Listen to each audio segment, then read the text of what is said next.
একজন ডাক্তার সাহেব নতুন বাজার তলে ফার্মেসি বন্ধ করিয়া যখন তলে হরির জমিন আইতা আল্লাহর বন্দা সারা রাস্তা আইনি রে, কোনো ডর নাই, কোনো ভয় নাই। কিন্তু যখন দলে হরি দ্বিতীয় খণ্ডত বন্দা ঢুকি যায়, কবরস্থানের দ্বারো আবার আগে আল্লাহর বন্দায় চাদর দিয়া মুখটা ঘুরিলায়। কবরস্থানের দ্বারো আইয়াও মুখ ঘুরিলায় আর আন্দাজে কবরস্থানের এরিয়া ছাড়িয়া মুখ পার করিলায়। কিছু জোয়ান হলে হইলা রে, ই ডাক্তারের আর নয়া কোনো ডিগ্রি পাইলিল না কিতা, হ্যাঁ নয়া মনে হয় এমডি লাগাইছেন যে খবরের দ্বারা আইয়া মুখ লুকানি লাগে। ও জোয়ান যারা আসলা সারা তো সমান নাই, দুই তিনজন হয়েছেন ডাক্তার ধরা লাগে, ডাক্তার না ধরলে কামাইত। আরেকদিন হলে আসলাম টাইম দুইজন সাইটে আর 3-4 জন হলো বাসবির তলে কবরস্থানের দ্বারা হলো দুইজন আসলাম। ডাক্তার যখন রওনা দিছেন ফোন করে হয়েছেন রেডি থাকো আইতরা। ডাক্তার সাহেব যখন আইসন কবরস্থানের দ্বারা আইয়া বেগ বাই হারাইছেন আর চাদর দিয়ালা মুখ গড়িয়ে আপনার আটি আটি আইতরা। এই 3 জনে যেমনি আঞ্জা করির দর্শন কি গুবে আমার চা বলে মাতৃ হলো আইজ কিলাইতা সারা হতাও এমনি। আর খবরের দ্বারা আইয়া কবরস্থানের দ্বারা আইয়া তুমি মুখ লুকাইলাও হইতা বলে কি করে তুই নিনুস নি বলে ইনুসর বাদ নাই, আল্লাহ আর ইনুস নাই, আজ খবর বাদ আছে চাচা খোয়া লাগবো সারা হতাও এমনি। আর কবরস্থানের দ্বারা আইয়া তুমি মুখ লুকাইলাও চাদর দিয়ে কিতাবে আমার বলে আমারে সাড়া কইয়ার বলে ও সাড়া নাই দরাত হইলি আল্লাহ সাড়িলে হুসকি যাইবার। ও সময় ডাক্তারে কইলাম ও ইনুস ও আলম ও আব্দুল সত্তার হুনিয়ারা করে মানুষরে ভুলাই হলা। আমি ফার্মেসি দিয়ার 2005 ইংরেজি তলে বহু আগে আমি ফার্মেসি দিয়ার। এই এলাকার মাঝে কোনো ডাক্তার নাই, এই এলাকার মাঝে কোনো কবিরাজ নাই, বেশি ফার্মেসি নাই, আমার কাস্টমার বেশি আসলা। আমি এই জায়গা তাই আনলে আমি মুখ ঘুরিলাই কারণ হইল আমার শরম লাগে বলে খেলে বলে ইনো যত মুর্দা এর মাঝে 3 বাট 2 বাট আমার দোয়াই খাইয়া মরি গেছে মুর্দা 3 বাটর 2 বাট ইটা আমার দোয়াই খাইয়া মরি গেছে। এর কারণে আমি ইনো আইয়ালে আমার শরম করে ইটা কইবা ও চাচা যার আপনারে উঠাইয়া, এর কারণে আমি চাদর দিয়ে মুখ ঘুরি। এর কারণে বাইরে জোয়ান নয়া ডাক্তার হলে খুলনা রুগী বালানি ডাক্তারে প্রেসক্রিপশন সাইয়া দোয়াইর নাম কইতা বলে পেন্টোপ্রাজল এন্ড ডমপিরিডন। আপনার খুলনা রুগী খসুয়া ভাতা দেখিয়া কইবা পেন 40 তুমি পেন্টোপ্রাজল এন্ড ডমপিরিডন কোনো বিচারতা ভাতা দেখিয়া কইলেই বাইগু পেন 40 হলুদ কারা লইলে কই বাইগু পেন্টপ ডি। আরে তোরা যদি লম্বা হয় পেন্টাবেল পেন্টিনেল আরেকটা নাম হইল পেলেন। বিভিন্ন ধরনের ঔষধ আছে, এর কারণে বাইরে জোয়ান জমিনও পালা বুঝো আল্লাহর বান্দা যখন কবরস্থানের নিকটে হাঁটিয়া যায় কবর তলে আওয়াজ যায় একজন যুবতী মহিলায় জানাইল ভাই আমার কবর দ্বারে দি দাঁড়ায় দয়া করে আমার কবর তলে বাইর করে লইয়া যাও। বাংলাদেশি আইতা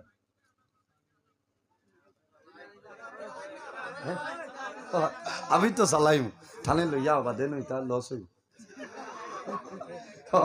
লইয়াও আমি 3টা পর্যন্ত জি আইসেন। আচ্ছা আমি কইয়া দিব মাশাল্লাহ কিন্তু কার কুটুম বাড়ির একজন মহিলা মানুষ আইসেন যা বড় ভালো জিনিস আল্লাহ দাওয়াত করছেন নিশ্চয়, এর কারণে হজর ফর্ম ফিল আপ করছেন আপনার কাছে দরখাস্ত চাইছেন আপনারা তোলা সাহায্য করবো আল্লাহর বান্দি হলো গিয়া দোয়া করবো বুঝেছে এখন না তোলা বাদে তুলি দাও তোলা বাদে রাখবা কাগজ রাখবা ইটা বালা ইটা জায়গা দিলে ভালো হয় আল্লাহর বান্দি যাইতা উয়ামা করছেন সাহায্য সহযোগিতা করবো আল্লাহর বান্দি দোয়া করবো। তো যাই হোক আমার বুজুর্গান আল্লাহর বান্দায় যেমনি শোনো কবর তলে একজন যুবতী মহিলার আওয়াজ আল্লাহর বান্দা ডরাই যায় দৌড়াইয়া গ্রামের ভিতরে ঢুকল মহল্লার ভিতরে ঢুকল মহল্লা গ্রাম প্রধান যাই না গ্রাম প্রধান প্রেসিডেন্ট যারা আছেন, মসজিদের সেক্রেটারি সাহেব যারা জমাইছেন, জমাইয়া ফরমাইন বাবা হল আমি দেশের মানুষ নাই, আমি এলাকার মানুষ নাই, আমি হইলাম পরদেশি মানুষ, আমি হাটিয়া যাই আর যাওয়ার সময় শুনি এই কবরস্থানের একজন যুবতী মহিলার আওয়াজ, এই খান্দে খান্দে হয়, দয়া করে আমি কবর তলে বার করে লইয়া যাইতাম। বলি আও সারা যাই গিয়া শুনি হাসাও মানুষ আইস, আবার বাদে শুনই কবর তনে আওয়াজ যে বাবা হল বাই আইন আমার কবর তনে বার করে নেও। তখন মুফতি সাহেব হলর লগে পরামর্শ করছে যে মাইয়িত কবর তনে তুলা যাইব নি, কোনো কারণবশত তুলতে পারবা। এরা ফতোয়া দিছেন ভালো যাইব, হয়েছেন যাও এখন কোনো মানুষ যাই না, ডরায়। 2-3 জন সাহসী মানুষ কোদাল লইছেন, খন্তি লইছেন, খন্তি লইয়া যখন কবর খোদা আরম্ভ করলা, খোলন করাই উপর তলে মাটি সরাই, যখন বাস সরাইতা ও সময় আল্লাহর বান্দে জানাইছেন ও ভাইয়া এখন আমার দ্বারা কোনো মানুষ আইও না, আমার শরীরের মধ্যে কোনো কাপড় নাই, আমি অনুরোধ করি আর দয়া করি আমার বাড়িতে আমার জন্য একটা চাদর আনিয়া দেও, আমি চাদর লাগাইয়া আমার শরীরটা আমি আব্রু বানাইম, এরপরে আইবাই, এখন আমার দ্বারা কোনো মানুষ নিকটে আইও না। দৌড়াইয়া মানুষ বাড়ির যাই, বাড়িতে বিরাট বড় একটা চাদর আল্লাহর মন্দিরে আনিয়া দূর তলে এইভাবে কবরের মধ্যে ইটা মারয়, আল্লাহর বান্দে চাদর দিয়া শরীরটা আবরু বানায়। ও সময় মহিলায় কবর তলে জানাইল ও ভাইয়া আমি অনুরোধ করি আর দয়া করে আমার সামনে চলে সরিয়া যাও, সামান্য পরে কথাবার্তা কর্ম মানুষ সরিয়া যায়, হঠাৎ আল্লাহর বান্দে কবর তলে উঠয়, এক দৌড় মারয় নিজের বাড়িতে যায়, একটা রুমের ভিতরে ঢুকছয়, ভিতরে দরজা লোক লাগাইলাই, যেমনে মায় দেখছেন আমার মেয়ে কবর তলে উঠি আইছে, মা সরিয়া যায়, বাবা সরিয়া যায়, ভাই বোন সরিয়া যায়, কবর তলে উঠি আইছে, সারা মনে লইয়া যাইতে, সারা ডর আরম্ভ হইছে, কোনো মানুষ দাঁড়াইল না, দরজা বন্ধ করা, দরজা বন্ধ করা, বাইরে তলে ডাকইল মহিলা তুমি কবর তলে আইলাই, দরজা বন্ধ করে লইলাই, তোমার দরজাটা খুলিলাও, সামান্য তোমার লগে আলাপ আলোচনা আছে, কোনো আওয়াজ নাই, ঘর তলে কোনো উত্তর নাই, মানুষ আপনারা ডরাই যায়। আরে কবর তলে মহিলা উঠে আইল, বাড়ির মানুষে আবদার করেন যদি আমাদের কোনো বাড়ির মধ্যে যদি কোনো ক্ষয়ক্ষতি হয় তাহলে ভরপুর করিয়া দিবাই, সারা মানুষ ডরাই যায়, কাকতি মিনতি করেন ও বই দয়া করিয়া তোমার ঘরে দরজা খুলিলাও, তোমারে আমরা মায়া করে লইলাম। হঠাৎ আল্লাহর বান্দে ঘর তলে আমার করেন ও বাবা খোল আমার সামনে সারা মানুষ আইও না, যারা আমারে জমিন বিবাহ করা হারাম ও ধরনের 2-4 জন মানুষ আমার সামনে আও, নতুবা অন্য কোন মানুষ আমার সামনে বাইর হইও না। যারা বিবাহ করা হারাম ওলা 2-4 জন মানুষ আমার ঘর আও, আমার সামনে আও, আর কোনো মানুষই নয় না, মানুষ আইবানি, কোনো মানুষ আইতে রাজি না। ও মুরব্বী ওলা বয়স্ক যারা বিয়া করায় নরে হারাম ওলা মানুষ গেছে, আল্লাহর বান্দে দরজা খোলেন, ভিতরে প্রবেশ করছে, প্রবেশ করার পরে দেখো আল্লাহর বান্দে এইভাবে চাদর দিয়া মুখটা গোড়া, কোনো কথাবার্তা নাই। হঠাৎ দেখা যায় ধীরে ধীরে আল্লাহর বান্দে মাথার কাপড় সরাইন, মাথার কাপড় সরানোর পরে মানুষ ডরাই যায়। আরে 2-3 দিন আগে মহিলা মারা গেলা, এই মহিলার মাথার চুল 1.5 হাত তলে 1.5 হাত লম্বা চুল আসলো, মাথার মধ্যে কোনো চুল নাই, মাথার মধ্যে খালও নাই, ছাল নাই। তারা জিজ্ঞাসা করলো ও মহিলা তুমি যখন মারা গেলাই তোমার মাথার মধ্যে চুল আসলো, এখন দেখি তোমার মাথার মধ্যে চুল নাই, তোমার চুল হয়ে গেল হইলাও।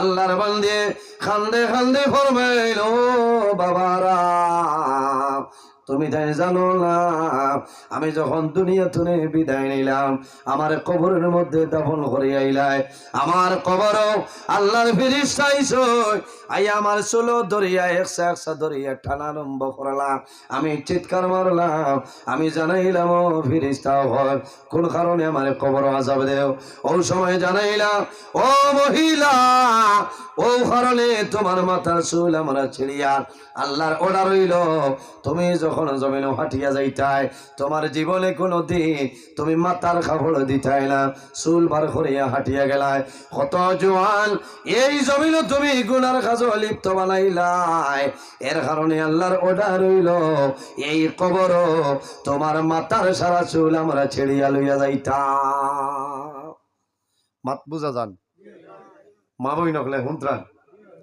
যারা মাথার খবর দিতা না বেপর্দা হিসাবে জমিন চলিয়া যাইবা কবরও যাওয়ার বাদে ওলা ফিরিস্তায় চুল ছিড়িবা লগে মাথার সাল উন্ডি যায় ওই সময় দেখা যায় আল্লাহর বান্দির মুখটা বাইর হয় বাইর হওয়ার পরে দেখা যায় আল্লাহর বান্দির দোটা টুট আপনার জমিন নাই এইভাবে দোটা টুটটা খাটা টুট খাটিয়া সরাই ওই সময় জানাইলা ও মহিলা তুমি যখন জমিন তুলে বিদায় নিলাই মারা গেলাই তোমার টুট তো ভালোবাসলো তুমি ভালোবাসলাই এখন থেকে তোমার দোটা টুট কাটা কোন কারণে হইলাও আল্লাহর বান্দে জানাইল ও বাবারা আমি জমিন তুলে বিদায় নিলাম আমার দোটা টুট ভালোবাসলো কিন্তু আমার দুর্ভাগ্য আমার যখন কবর দাফন করে আইলাম আমার কবর ফেরেশতা আইছেন আইয়া আমার দরিয়া দাঁড়ালো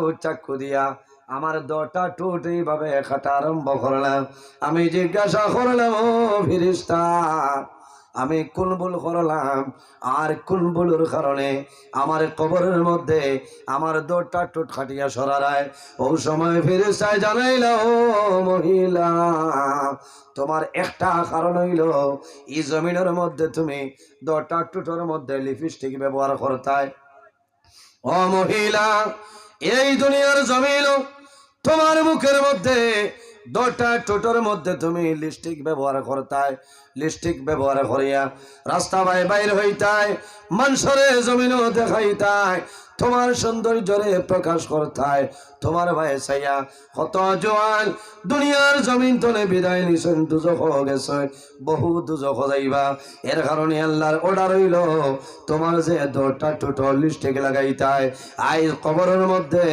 তোমার দোটা টুট আমরা খাটিয়া লইয়া যাইতাম এরপরে দেখা যায় আল্লাহর বান্দি মহিলায় হাত এইভাবে বার করছ বার করার পরে দেখা যায় হাত এবং পাওয়ার 20টা আঙ্গুলের নখ বরাবর হাতর এবং পাওয়ার 20টা আঙ্গুলের নখ বরাবর খাটা আছে দেখিয়া মানুষে ডরাই যায় ও মহিলা তুমি যখন জমিন তলে মারা গেলাই তোমার হাতের নখ আসলো আঙ্গুল ভালোবাসলো পাওয়ার আঙ্গুল ভালোবাসলো এখন দেখি তোমার আঙ্গুলটা ভালো নয় তোমার পাওয়ার আঙ্গুল নাই ওই সময় মহিলায় খান্দি খান্দি ফরমাইল ও বাবারা আমি জমিনের মধ্যে একটা ভুল করলাম আমার হাতের নখের মধ্যে নখ পালিশ লাগাইতাম পাওয়ার নখের মধ্যে নখ পালিশ লাগাইতাম লাগাইল নানি ও মা বই নখল জমিনের মধ্যে তোমার সৌন্দর্য বাড়াইবার জন্য তোমার হাতের মধ্যে নখ পালিশ লাগাইও না পাওয়ার মধ্যে নখ পালিশ লাগাইও না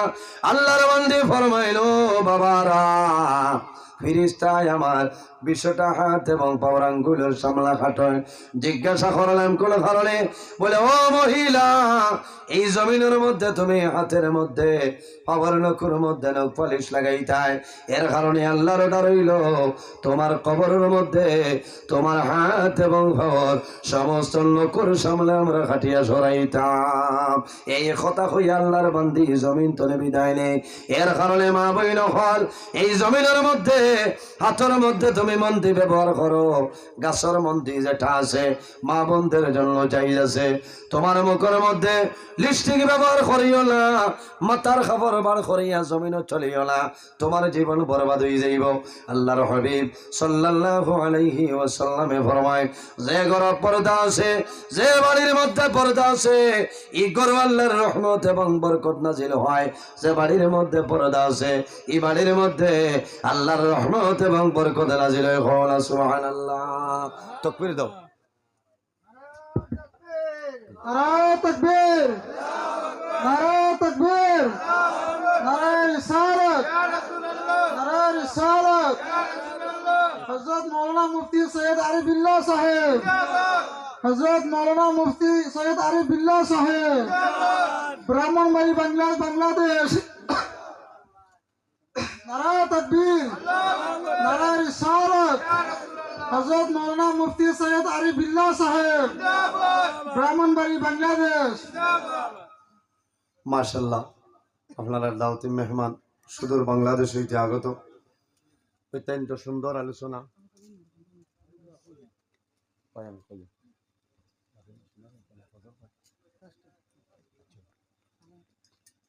এর কারণে আমি যে আলোচনা করছি আপনারা খারাপ লাগছেন, পর্দানশীল মা বোনে যারা আছেন, আমার অনুরোধ আপনারা জমিনও এই ধরনের লিপস্টিক মাথার কাপড় গুড়িয়ে রাখবা, মাথার চুল গুড়িয়ে রাখবা, পর্দার হালতে থাকবা।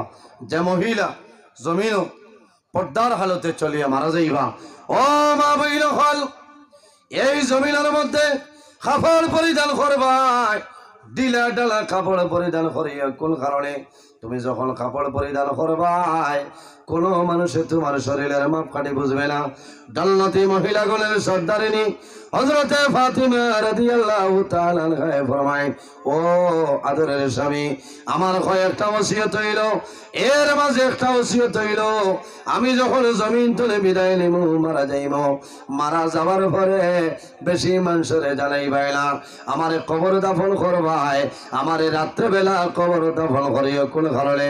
যদি দিনের বেলা দাফন করিলাও তাহলে মানুষে দেখবা, এর কারণে যাতে কোনো মানুষ আমারে দেখতে না পায়। যে মহিলা এই জমিন পর্দার উপর সতর্কতা অবলম্বন করিয়া যাইবাই, ও মা বইন হল মারা যাইবাই, আল্লাহ কিয়ামতের ময়দানে খাতুনে জান্নাত হযরত ফাতিমা রাদিয়াল্লাহু তাআলা আনহার লগে আসর করবা। সারায় আমিন। যাই হোক আমার বুজুর্গণ, মেহমান মুসাফির আমরা সামনে, আমি আর লম্বা আলোচনা করতাম না। একটা দরখাস্ত আইছে আপনার কাছে। একজন মহিলা আল্লাহর বাড়ির মেহমান, নিশ্চয় পয়সা করে অভুরণ আছে, এর কারণে আপনার কাছে আইসেন। অধিকতনে 2 জন মানুষ, হসাইতনে 2 জন মানুষ, আপনারা উঠক আর যাইন যত পারেন আল্লাহ হিসাবে আপনারা সাহায্য করক। ও সাইডে 2 জন জোয়ান ভাই উঠো না, সব হইব। 2 জন জোয়ান ভাই উঠল না, আয় রে আয়। 2 জন জোয়ান ভাই উঠক, পিছনে আরো 2 জন উঠক, যাইন যত পারেন আল্লাহর নেককার বান্দিরে আপনারা সাহায্য করক। আল্লাহর বান্দি আল্লাহর বাড়ি যাইতা, আল্লাহ কবুল করতা, আপনারা যাইন যত পারেন দিয়া